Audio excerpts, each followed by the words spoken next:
संस्कृत एक ऐसी भाषा जिसे देववाणी कहा जाता है। देववाणी अर्थात देवताओं की भाषा। यह न केवल भारत की प्राचीनतम भाषाओं में से एक है, बल्कि कई आधुनिक भारतीय भाषाओं की जननी भी है। संस्कृत साहित्य, जो कि ज्ञान, विज्ञान, अध्यात्म और दर्शन का महास्रोत है, इसके अतिरिक्त संस्कृत को कंप्यूटर के लिए सबसे उपयुक्त भाषा माना जाता है, खासकर कृत्रिम बुद्धिमत्ता के क्षेत्र में, कृषि अर्थात एआई के क्षेत्र में।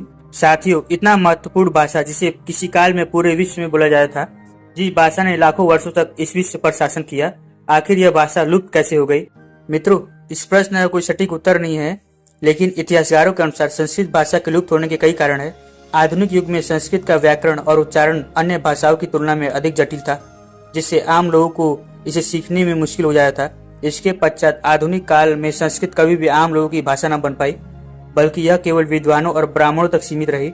संस्कृत से निकली प्राकृत, पाली और बाद में हिंदी, मराठी, बंगाली जैसी भाषाओं का विकास हुआ, जिससे संस्कृत का उपयोग कम हो गया।